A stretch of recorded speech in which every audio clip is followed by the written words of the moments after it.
Adventist World Radio, the voice of hope.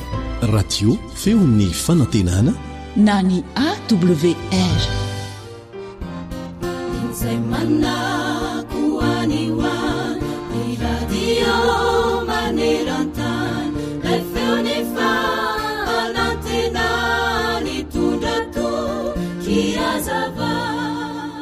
Any an-dakilasy any dia manao sorakaliana an-dalan'ny 10 isan'andro i jaky.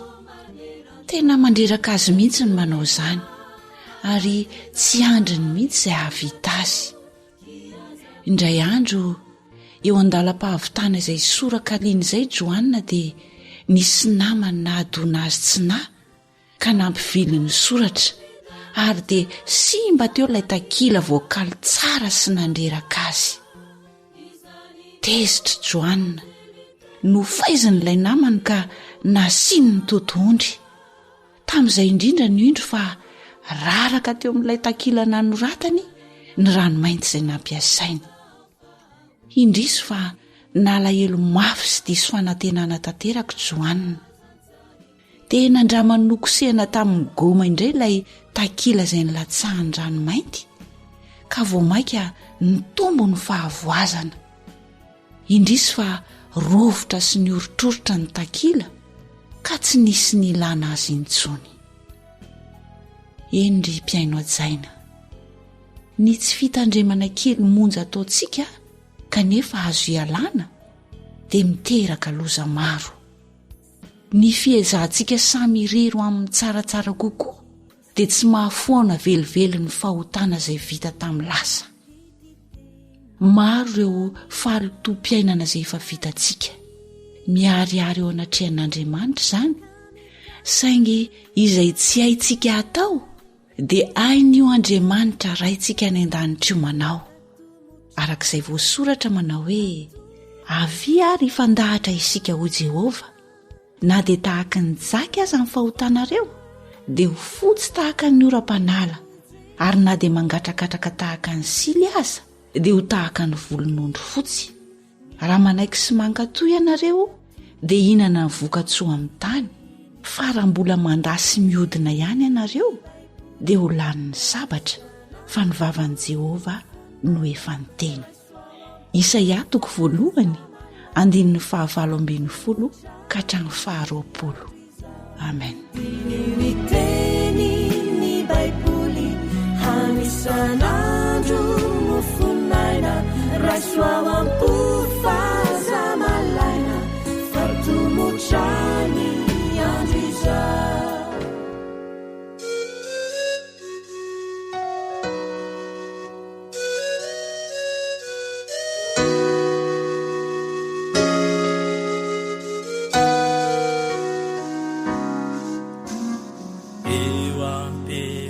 Dano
Tokopihira Ambatomanga.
Atolotry ny feonfanantenana ho anao tsara ho fantatra.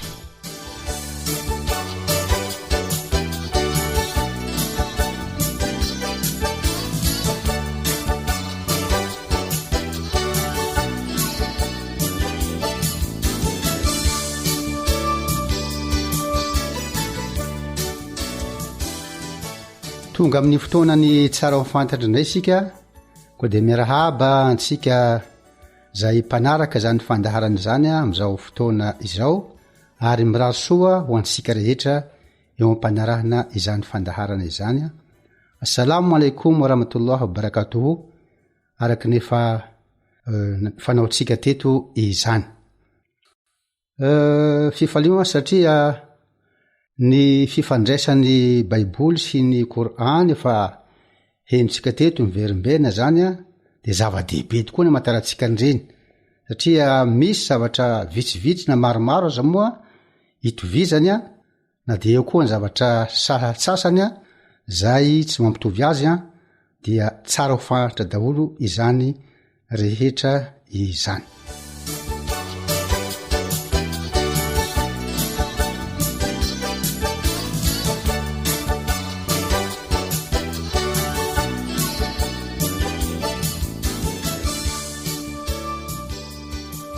Ny zavatra jerevantsika androany dia zavatra anankiray eken'ny Baiboly sy ny Coran zany dia ny fanandratana avo diavo ny anaran'Andriamanitra izany, transcendance de Dieu.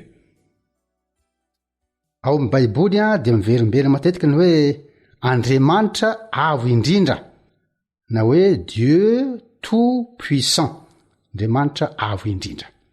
Verimberina matetika ao amin'ny Baiboly zany satria mahampivavaka zany dia ny fanandratana avo diavo izay voninahitra ny anaran'Andriamanitra zay ny mahatonga ny mpivavaka iankoka eo anatrehiny. ny amin'ny Coran ihany koa na Coran dia manaiky izay voninahitr'Andriamanitra sy ny fahalehibiazany izay. Nga mahendrika matetetika le fiteny hoe Allah akbar, miverimberina foana io amin'ny Coran. Nareo namatsika silamo zay mivavaka de mamerimberina hoe Allah akbar. Ino mandikan'izany de hoe Andriamanitra Allah zany a dia lehibe indrindra, le hoe akbar. Akbar masy dia superlatif izy io, avy amin'ny hoe kabira. Kabira manko de hoe grand, lehibe. Fa ny akbar zany avy amin'ny hoe kabira io de hoe superlatif absolu, akbar. Ary raha ny tena marina zay de zao hoe tsy tokony hatao anarin'olombelona mihitsy izy io. Matetika maheno sika olona zany a de hoe iza anarany akbar. Gama nohony tsy fahalalana dia apetaka eo anarany fa raha ny tena marina de zao Andriamanitra irery ihany no mendrika hanana an'izany anarany izany akbar zany, hoe Allah akbar, hoe Dieu est le plus grand. Ka eto zany dia zava-dehibe ho antsika ny mahafantatry. Zay manko le teto hoe tsara ho fantatra izy hoe ay ve misy an'izany ao amin'ny Baiboly, misy an'izany ve amin'ny Coran. Zavatra iraisany zany ny fanandratana avo diavo ny voninahitr'Andriamanitra io. Hoy ny Baiboly hoe Andriamanitra avo indrindra, de hoy ny Coran hoe Allah akbar. Dia misaotra atsika ny heno an'izao fandaran'izao dia manasa antsika indray mbola hanohy ny fiainona izany tsara ho fantatry zany momba ny Baiboly sy ny Coran amin'ny manaraka. Sotra ny eto.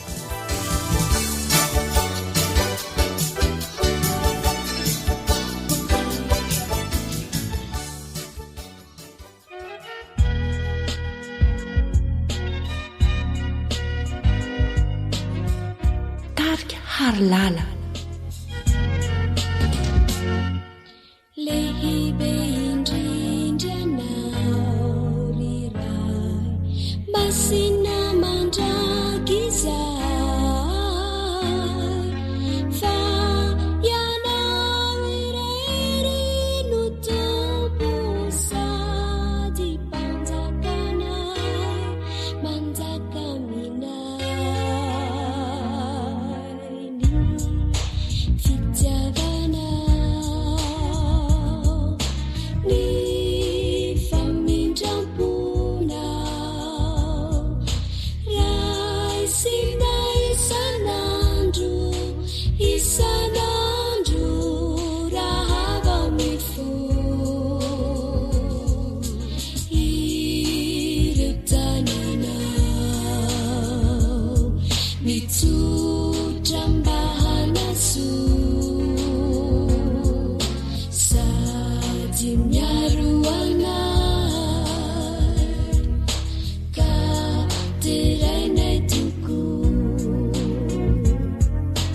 ny fitiavanao, ny famindramponao, raisina isanandro, isanandro raha vao mifo,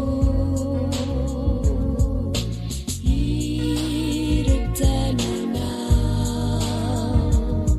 mitsotra mba hanasoa, sady miaro anay ka terainay tokoa.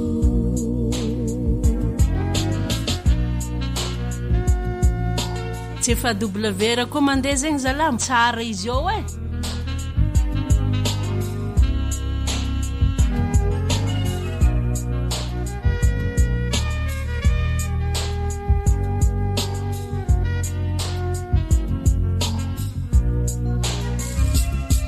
Mandositreo anoloanao, ny fahavalote hamotikanay, ka izahay no tonga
awr manolotra ho anao feon'ny fanantenana.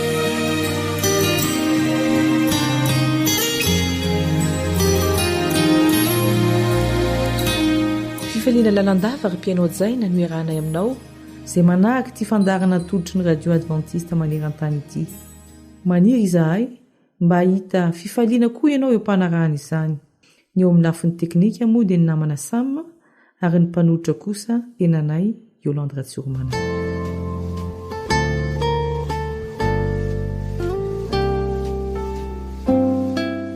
Betsaka ny zavatra mampirehare ny olona ety ambony tany. Ao ny mirehare fa manan-karena, manana tany, trano, fiara. Ao koa ny mirehare fa tsara bika sa tsara tarehy na koa manam-pahaizana be dia be. Efa fandray matetika koa ny ray aman-dreny mirehare amin'ny zanaka, indrindra rehefa tafita ny ankizy. Koa apetraka ao aminao ny fanontanianan'io, inona ny mba reharehanao na koa hoe iza no reharehanao. Mialoha ny anokafana ny tenin'Andriamanitra dia araka hivavaka isika.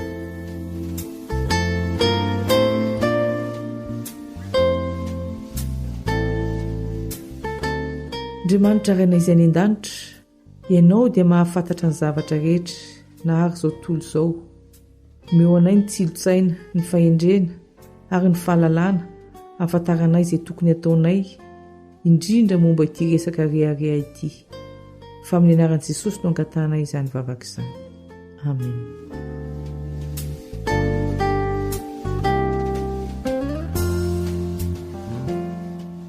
Ndeha ho jerentsika ao amin'ny obolana 7:20. Obolana 7:20 ka ny 1:20. Aza mirereny amin'ny ampitso ianao, fa na dia ny avoky nenio aza tsy fantatrao.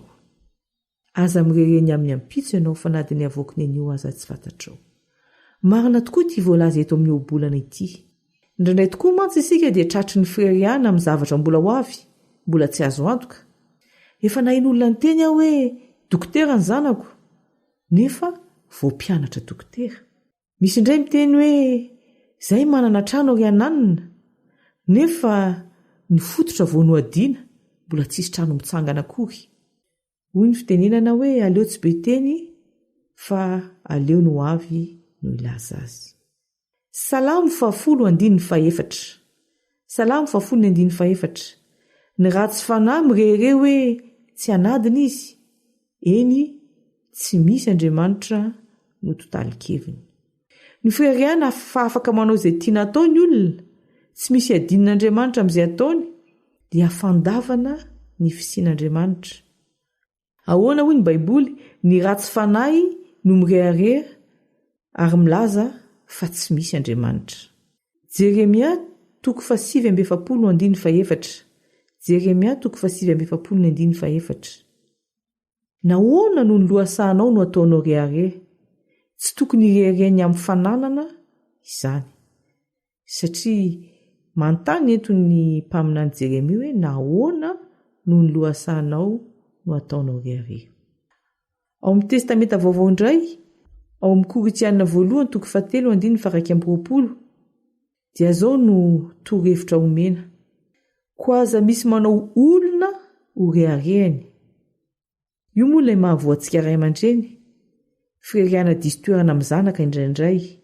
Ao indray ny taranaka mirereny amin'ny razambe ny fiheviana tany aloha, izay dia taranaka ranona. Tsy ny filazana tsotra hoe izay taranaka no malaza ny tsy mety, fa ny toetsaina ambadika izay. Lasa manao tsinotsinona ny hafa, manambony tena. Tsy mifanaraka amin'ny Baiboly izany fireriana izany. Isaia 3:7. Isaia 3:7.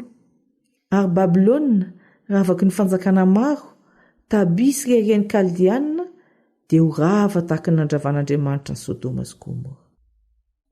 Ny reharehan'ny olona, ny zavatra mitondra ny olona any amin'ny fahaverezana, dia ho ravan'Andriamanitra avokoa. Ka raha tsy tokony hererehany amin'ny ampitso, tsy tokony anao an'Andriamanitra ho tsy misy, tsy tokony hirehare amin'ny fananana, tsy tokony hirehareny amin'ny olona, ny amin'ny tanàna, na mifanao isan-karazany, inona no tokony irehirehana. Ao amin'ny Jeremia 9:5-2. Jeremia 9:5-2. Izao no lazain'i Jehovah. Aoka ny endry tsy irehere amin'ny fahendreny, ary aoka ny mahery tsy irehere amin'ny heriny, ary aoka ny manan-karena tsy irehere amin'ny hareny, fa izay te irehere dia aoka irehere amin'izao, dia ny fahendreny sy ny fahalalany ahy ho Jehovah, izay manao famindra-po sy fitsarana marina ary fahamarinana ety ambony tany, fa izany no sitrako Jehovah. Mazava ny tenin'Andriamanitra, tsy misy tokony irehirehana ny zavatra rehetra ety ambany masoandro, ny fahalalana ny Jehovah ihany no tokony ho rehareha. Ny apôstôly Paoly dia manao izao fanambarana izao. Galatiana 4:4-5. Galatiana 4:4-5. Fa sanatria mba misy ataoko rehareha afa-tsy ny azo fijalian'i Jesosy Kristy tompontsika. Indray mandeha nisy tovolahy iray nanatona an' Jesosy ary nanontany azy hoe inona ny tokony ataoko mba handovako ny fiainana mandrakizay. Dia hoy navalin'i Jesosy azy hoe tandreo mididy. Dia nanontany ilay tovolahy hoe inavy moa izany didy izany? Dia notany sain'i Jesosy teo, aza mamono olona, aza mijangajanga, aza mangalatra, etsetra. Dia niteny ilay zatovo hoe izany rehetra izany efa voatandroko avokoa, fa inona ny mbola tsy mahatanteraka ahy? Dia hoy Jesosy, raha te ho tanteraka ianao dia amidio ny fanananao ka omeno malahelo, dia avy hanaraka ahy. Dia niala tamin'ny alahelo ilay zatovo satria tsy nahafoy ny fananany be dehibe. Voasoratra ao amin'ny Matthieu 9:5-20 izany tantara izany. Matthieu 9:5 manomboka amin'ny 20. Ary araka ity tantara ity, dia na ny fitandremana ny didin'Andriamanitra aza dia tsy tokony irehirehana satria tsy misy tanteraka. Izao no voalaza ao amin'ny Efesianina. Efesianina 4:2-7. Efesianina 4:2-7. Fa fahasoavana no namonjena anareo amin'ny finoana, ary tsy avy aminareo izany, fa fanomezana avy amin'Andriamanitra. Tsy avy amin'ny asa, fa andao izy irehareha. Fa ny famonjena dia tsy avy amin'ny asa, fa avy amin'ny finoana, ary avy amin'Andriamanitra, ka tsy tokony isy irehareha. Andininy iray izay mamitana ny voalaza rehetra teo, ary mamaly ilay fanontaniana napetraka tany am-piandohana hoe iza no reharehako no vakitsika. Dia izay voasoratra ao amin'ny Korintianina 2, Korintianina 2 toko 10:17. Korintianina 2 toko 10:17. Fa izay mirehareha dia aoka Jehovah no reharehany, fa tsy izay midera-tena no akasitrahana, fa izay derain'ny Tompo. Ho derain'ny Tompo anie ianao, ho derain'ny Tompo anie isika. Hiaraka mivavaka isika.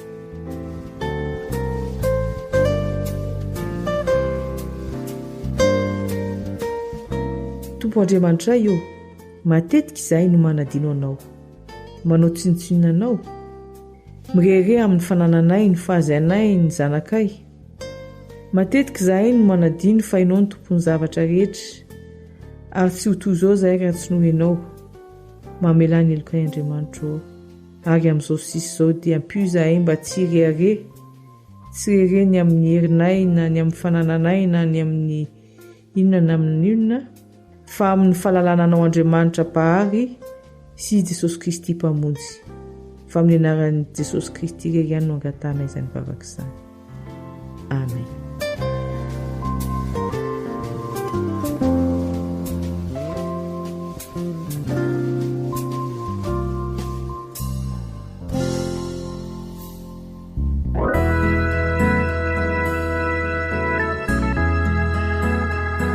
Amtokobiry kintan'ny fahazavana soavy ny merina.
ny fiainoana amin'ny alalan'ny podcast dia azonao atao ny miaino ny fandaharany radio awr sampananteny malagasy isanandro amin'ny alalan'ny youtube awr feon'ny fanantenana ny fananana re na trano soma miratra ny fahalalana be ikrizanyolona ety de tsy mahasoane ratsy ao Kristy ny fiadanana omba ny fafinaretana dia samy osima ny loza fafatesana katanjaka sy ireharehana ety maikaza ave ratsy ao Kristy zavapone zavapone ani zavapone tsirotsiro nazamo zavapone vatiazokizany ratsiao ratsiao i Jesusy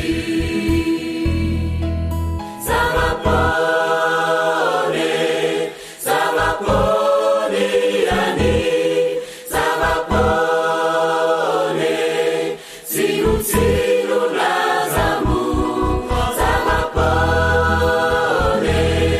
vatiazokizany ratsiao ratsiao i Jesusy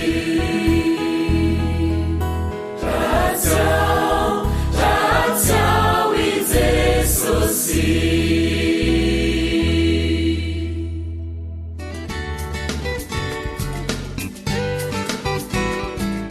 fianakaviana fon'ny fiarahamonina.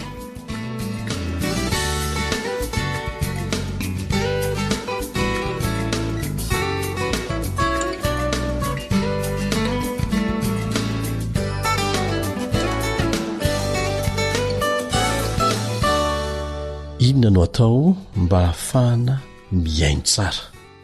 Izay indray no ifantohan'ny fiarahantsika mianatra amin'ity anio ity miaraka aminao eto ny namanao Iaza sy Elion. Ao anatin'ny serasera ifanaovantsika eo anivon'ny fianakaviana, ny fiarahamonina, hatrany ampianarana sy ny fiangonana any dia fandroesantsika teto fa ny fahaizana miaino sarotra indrindra ao anatin'ny fifandraisana. Kanefa manana ny toerany lehibe no ny fahaizana miteny, ny fahaizana miaino. No resahan'ny namanay aza teto indray mandeha hoe tsy mbola nisy olona nahazo fanamelohana satria niaino, fa betsaka kosa no voaheloka satria niteny, ny zavatra niteneniny zay tsy tokony no niteneniny.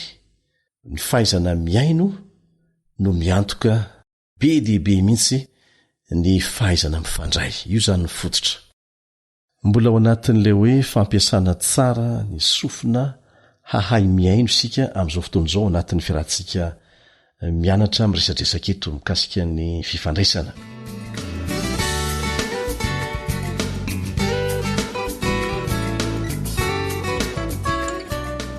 Ilaitsika ny mampifantoka ny saitsika manontolo amin'ny fiezahana takatra izay tian'ny olona anankiray ambara rehefa miresaka amintsika izy.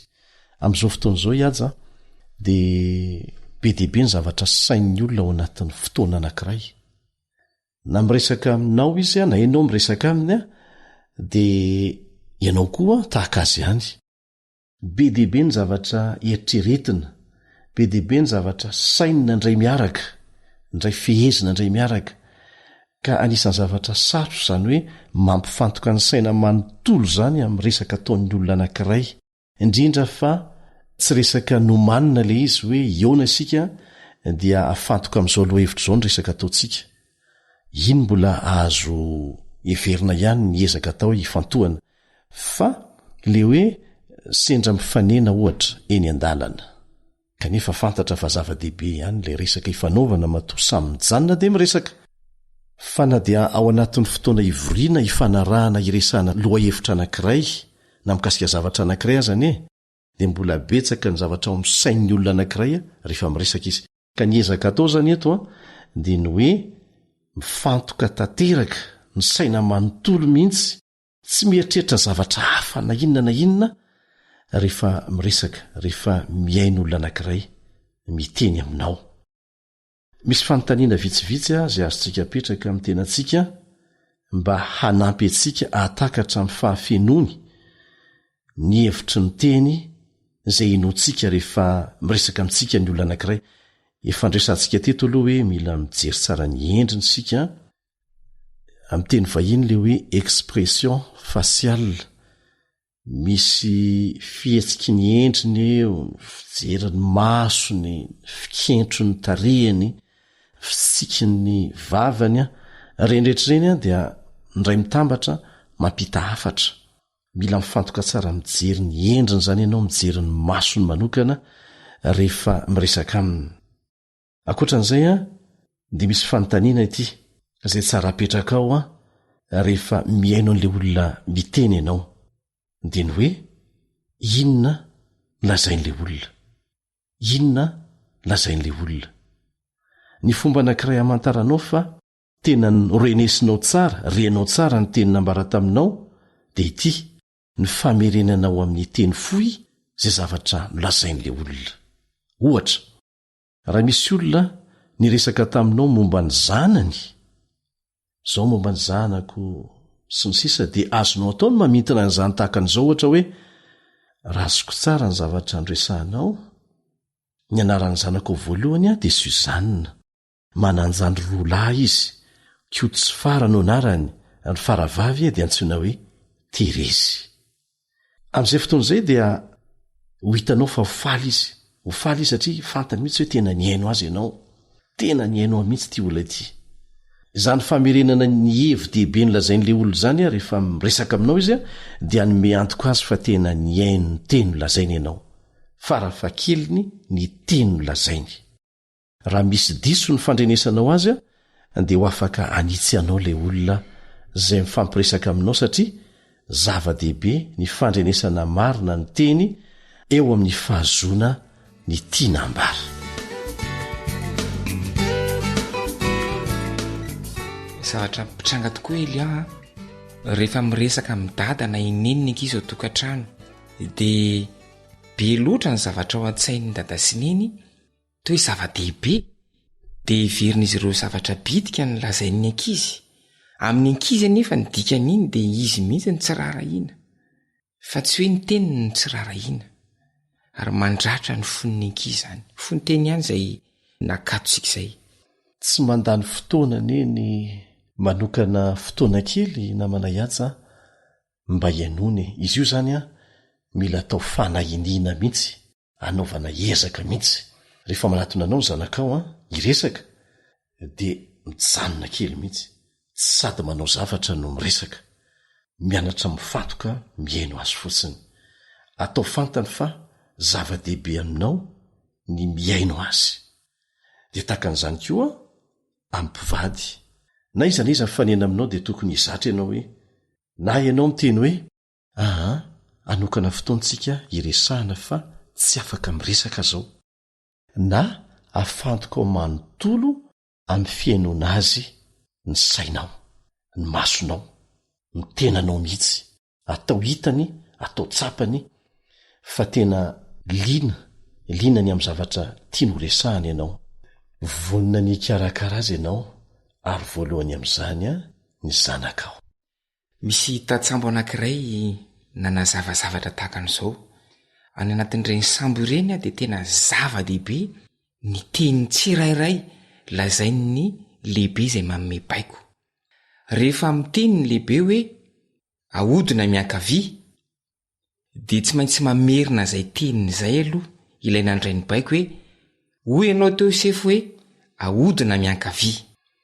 Azo antoka tsara zany amin'izay fa tafita ilay hafatra. Raha ohatra indray manome baiko ilay lehibe manao hoe ajanona ny milina, dia mamerina ilay nandray baiko manao hoe ajanona ny milina sefo. izay vo azo antoka fa tafita ny afatra. Ny antony mety tera-doza ny afatra tsy tafita tsara eny anaty sambo. Oarina matetika amin'ny sambo eny ambony ranomasina ny tokantranontsika ny fiainantsika. Tokony ho zava-dehibe tahaka an'izany ihany koa ny fahaizantsika miaino, ny fahazoantsika antoka fa tafita aty amintsika izay nilazaina tamintsika. Ary ilay olona resantsika ihany koa dia mila mahazo antoka tsara fa voaraintsika ny afatra nampitainy. Zava-dehibe izay namana hiaja ny fanontaniana faharoa izay tokony hapetraka ao amin'ny tenanao rehefa miaino ilay olona anankiray miresaka aminao ianao zany dia ny hoe inona no azoko tsoahina, inona zavatra azoko raisina avy amin'ny fomba nanambarany ny teny izay nolazainy. Efa andresantsika teto ny hoe ny 800 ny miantoka ny fampitana ny afatra amin'ny olona anankiray rehefa miresaka aminy ianao dia ny fomba ampitanao azy eo amin'ny fihetsika, ny fijery, ny fiteny, fa tsy ny teny ambaranao. Tahaka an'izany koa rehefa miaino olona anankiray ianao dia ny 800 ny miantoka ny fahafahanao mahafantatra tsara ny tiany ambara dia ny fijerinao ny fihetsiny, ny fahitanao ny endriny rehefa mampita ilay afatra ampitaina aminao. Ka izay zavatra izay zany dia anisan'ny zava-dehibe rehefa miaino olona anankiray miresaka aminao ianao. Indraindray dia misy fahasamihafana mihitsy eo amin'ny fomba ny tenenana ny teny anankiray sy ny teny voambara. Afaka miteny ny olona anankiray hoe sambatra kanefa amin'ny fomba tena malaheloelo ny lazany an'izany dia milaza venao fa tena sambatra tokoa izy. Ho takatrao avy amin'izany fa ny mifanohitra tanteraka amin'izany aza ny tiany ambara. Amin'ny ankapobeny dia tokony fandrindra tsara mantsy ny teny ambaran'ny olona sy ny fomba nambarany azy. Saingy rehefa ohatrany misy fifanoherana eo amin'ny teny ambarany sy ny fihetsiny rehefa manambara azy dia tokony ho takarinao izay tena tiany ambara. Indraindray koa namana hiaja dia misy olona milaza nkolaka ny hevitra tiany ambara. Tsy mivantana izany. Ohatra, ny olona anankiray eo am-bavahoana ny fahafatesana dia mety hiteny hoe rehefa tonga ny fotoana, fa tsy hoe rehefa ho faty aho. Ary ny malagasy matetika manana an'izay teny ankolaka maneho ny tena tiany ambara izay. Amin'ny fatra sasatsasa indrindrandrindra eto Madagasikara. Ary raha mandinika tsara isika dia tsy mitovy aza ny fomba hoentina maneho zavatra anankiray amin'izay fomba ankolaka izay amin'ny faritra samihafa. Ny tokony ho vonina trano zany sika anakatra ny zavatra tsapan'ny hafa amin'ny mpanajana rehefa miaino azy ary atakatra ny tiany ambara. Misy ilay fomba fiteny amin'ny teny vahiny manao hoe message caché, afatra miafina ao anaty afatra. Matetika misy an'izay foana ny olona rehefa miresaka, indrindra raha olona mbola tsy tena mifankazatra aminao izy, dia amin'ny alalan'ireny no fomba anehoany azy. Teny hafa mihitsy no ampiasainy kanefa midika mifono afatra ao anatin'izay teny izay izay mila fantarinao. Tena zava-dehibe zany ny atakaranao mazava ny tian'ilay olona ambara. Ny atao dia izao, rehefa takatrao ilay izy na azy atakaranao azy dia fitianao amin'ny teny fohy ny fahazonao ilay hevitra nambarany. Na nataony ankolaka izany na mivantana, fitianao amin'ny teny fohy ilay izy amin'ny fampiasanao teny mahitsy tsy miolakolaka kanefa tsy mandratra arak'izay fahazonao azy. Dia aveo izy afaka manitsy hoe tsy izany ny tiako ambara, na hiteniko izy hoe ateny izay mihitsy ny tiako ambara.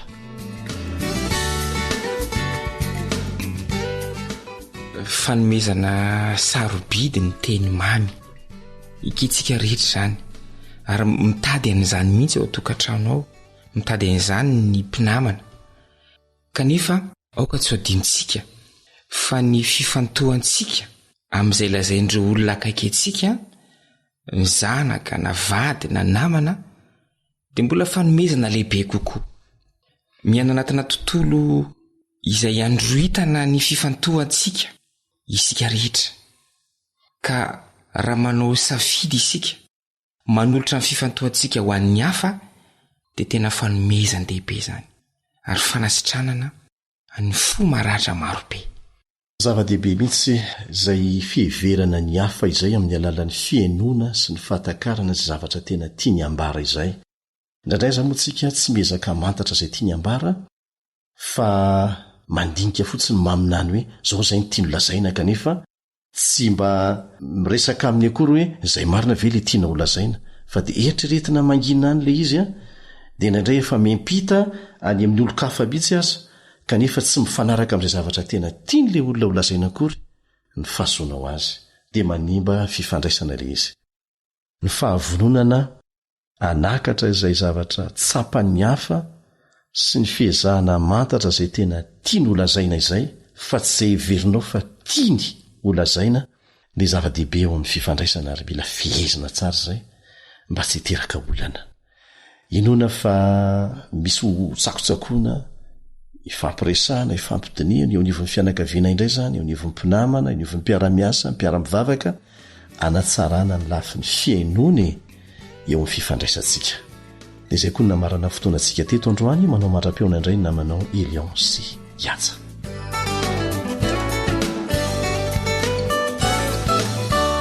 AWR Téléphone 034 06 797 62.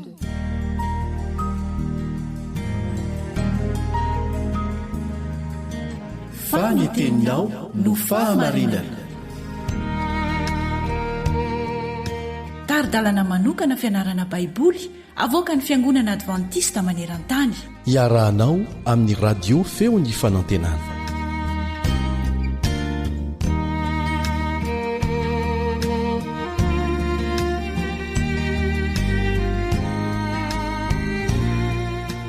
Tonga amin'ny fiafaran'ny fianarana isika ary izay rehetra natomboka moa dia tsy maintsy misy ny fiafarana koa dia mpifaliana indray no hiarabako anao ao anatin'izao fiarahantsika farany izao.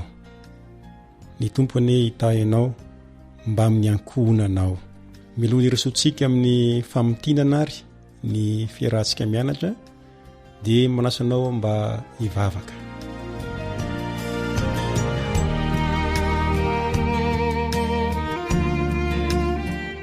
Ray malala ankasitra nay manokana ianao no ireo fitahiana izay nomenao anay tao anatin'ny andro vitsivitsy izay nianarana ny teninao teto.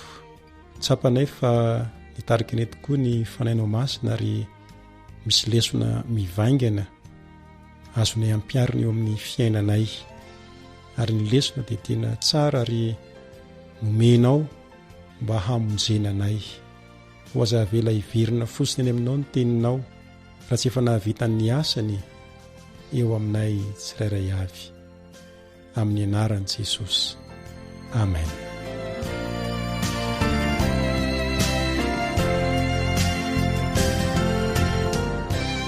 Araka ny lohahevitra izay nianarantsika tao anatin'ny andro vitsivitsy manao hoe Andriamanitra no mpanjaka dia nahita isika ireo toetra tsara tao amin'Andriamanitra. Anisan'izany ny mahampamorona azy. Andriamanitra dia mpamorona. Nahita ihany koa isika fa Andriamanitra dia mpanjaka. Nahita ihany koa isika fa Andriamanitra dia mpitsara. Ary nahita isika fa io Andriamanitra io dia marina ary miazona ny fanekeny, tsy mivadika amin'ny fanekeny. Ary nahita tsika fa nanome ny teny vavolombelona izy mba ho fitsipika na didy lalàna izay ahafahantsika mitondra ny fiainantsika. Tsy navelan'Andriamanitra ho jamba zany tsika ka tsy hahalala ny lalana izorana fa nampahafantarina tao anatin'ny teny vavolombelony ny lalana tokony izorantsika. Ny ivony fianarantsika dia ny Salamo 3:7 ny 1 manao hoe Jehovah no mpanjaka, mitafy voninahitra izy. Jehovah mitafy, eny misikina hery izy, ary izao rehetra izao nampitoerina ka tsy ihetsika. Maneo ny voninahitr'Andriamanitra izany. Mpanjaka izy mitafy ny voninahitra. Ny mahafinaritra amin'Andriamanitra nefa dia tiany koa izaso ianao raha mba hitafy ny voninahitra. Ary izay no namorona isianao araka ny endriny ary nomena antsika koa ny voninahitra. Ka na misy aza ny fahasimbana eto amin'ity tany ity dia tadidio fa ny fanirian'Andriamanitra mba hitafy voninahitra koa ianao. Ka raha ho avy ny fotoana farany dia ho hita fa mitafy voninahitra koa ianao ka anisan'ireo izay hovonjena. Tao anatin'ny fianarantsika dia nanampy antsika ahatakatra biby kokoa ny filazalazana samihafa mahakasika ny toetran'Andriamanitra sy ny asany ny bokin'ny Salamo. Tena nampianantsika ny bokin'ny Salamo momba an'Andriamanitra amin'ny mahafitiavana azy. Ny fianarana ataontsika ihany koa dia nifantoka ny amin'ireo toetran'Andriamanitra sy ny asa izay nataony, fa ny zava-dehibe dia ilay fikasan'Andriamanitra hamonjy aisianao. Andriamanitra tena tianao, tiantsika. Ary Andriamanitra dia nanao ny fomba rehetra mba hahafahana mamonjy aisianao. Tsy tian'Andriamanitra raha ho very ianao. Izany na tonga n'Andriamanitra nanome ireo toromarika be dehibe. Anisan'izany izay nianarantsika tao anatin'ny bokin'ny Salamo, tao anatin'ny andro vitsivitsy. Raha manohy ny fandiniana ny bokin'ny Salamo isika dia zava-dehibe ny ahatsiarovantsika fa tokony ho vakiana ampisaintsainana ny toetran'Andriamanitra izay be fitiavana sady feno fahasoavana. Toy izany koa ny javitra izay hoentiny hamonjena sy hamerenana izao tontolo izao amin'ny laoniny. Toy izao no voalaza ny mpanoratra iray antsoina hoe Ellen White. Arakaraka ny andiniantsika ny toetran'Andriamanitra izay asehony azo fijaliana no ahitantsika ny famondram-po sy ny fitiavana ary ny famelan-keloka miaro amin'ny rariny sy ny hetsiny. Amin'izany koa no ahitantsika mazava tsara ireo pirofo marobe ny fitiavana tsy manampetra sy ny fiantrana izay mihoatra lavitra ny fangorahany reny ny zanany marina. Ry mpiaino namako, tian'Andriamanitra ianao raha mba hita izay fitiavan'Andriamanitra izay. Tian'Andriamanitra ianao raha mba hatsapa fa tianao Andriamanitra. Ao amin'ny bokin'ny Salamo, na dia miatrika ny fitsaran'Andriamanitra aza ny olona noho ny fikomiana, dia mbola miantso n'Andriamanitra, dia mbola miantso foan'Andriamanitra ny verenan'ny olona ho eo aminy. Toy izao ny voalaza ao amin'ny Salamo 1:100, ny 7 sy 9. Ny asan'ny tanany dia fahamarinana sy fitsarana. Mahatoky avokoa ny didiny rehetra mitoetra mafy mandrakizay doria ireny fa natao tamin'ny fahamarinana sy ny fahitsiana. Ny asan'ny tanan'Andriamanitra dia fahamarinana sy fitsarana. Irian'Andriamanitra ianao mba ho marina ary mahatoky avokoa ny didiny rehetra ny teny vavolombelona mitoetra mafy mandrakizay doria ireny tsy miovaova no menanao. Raiso atao fitsipika eo amin'ny fiainanao ny didy folon'Andriamanitra. Ny Salamo 4:5, Salamo 4:5 sy ny 5:12. Fa ianao Tompo no tsara sady mamela heloka ary be famondram-po amin'izay rehetra miantso anao. Ahoana tsara hoe? Ianao Tompo no tsara sady mamela heloka ary be famondram-po amin'izay rehetra miantso anao. Mety mpanota angamby ianao, marina izany, fa ny Tompo mamela heloka, be famondram-po. 5:12 azonao atao manao ity vavaka ity. Fa ianao Tompo dia Andriamanitra mamindra fo sy miantra, maharo-po sady be famondram-po sy fahamarinana. Izany io Andriamanitra io, mamindra fo sy miantra, maharo-po sady be famindrampo sy fahamarinana. Amranako azy ny salamo 3:1. Mamindra fo sy miantra Jehovah, maro-po sady be famindrampo. Eto mpamarana dia tiako anao ahatsiaro an'izay toetra n'Andriamanitra izay fa mamindra fo sy miantra izy, maro-po sady be famindrampo. Noho izany miandry anao Jehovah, miandry anao Jehovah mba hanolo-tena ho azy. Dia sanatria ve mbola avilanao andalo fotsiny izao tombontsoa omeny anao izao mba hahafahanao mandray azy? Mino fa handray an'Andriamanitra ianao, hitolo-batana ianao, hanolo-tena ianao mba ho zanak'Andriamanitra. Hivavaka isika.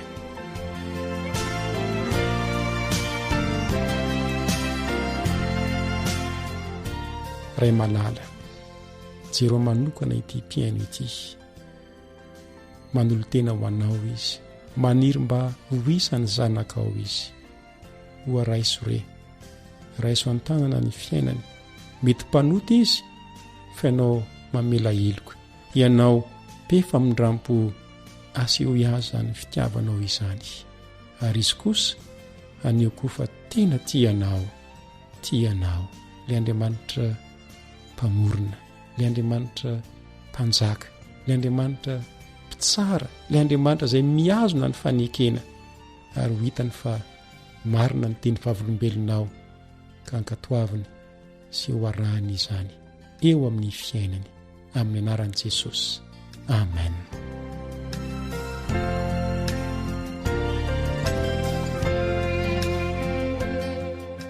Ny namanao Rija Esperan'ny Tomory no niaraka taminao teto tao anatin'izay andro vitsivitsy izay, ka manao velomanao indray ho amin'ny fotoana manaraka raha sitrapon'ny Tompo. Hitahinao hatrany aneny Tompo. Amen.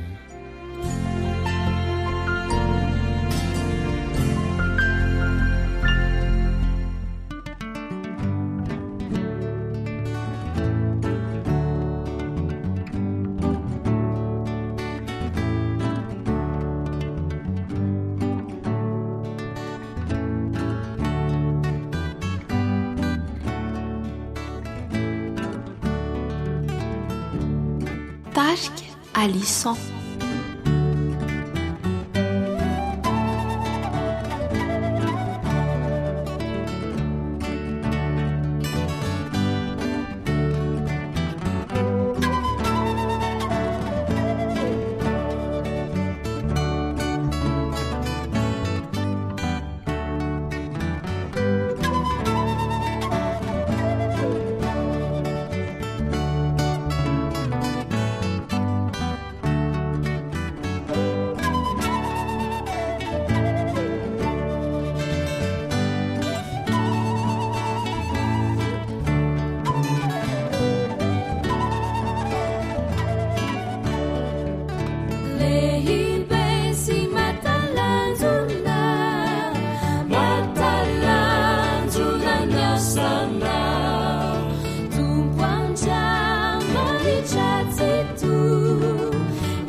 Radio Adventiste Maneran-tany, lay feon'ny fanantenana.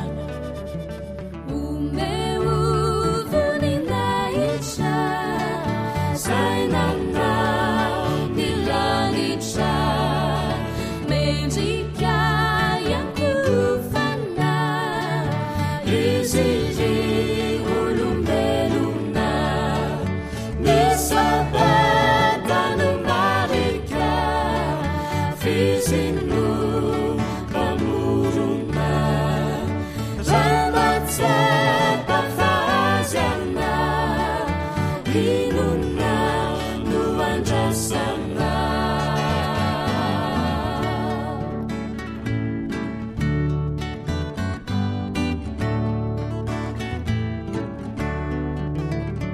sabatano marika fizino pamorona ramatsapa fahaziana inona no andrasana le sabatano marika fizino pamorona ramatsapa fahaziana inona no andrasana inona no andrasana.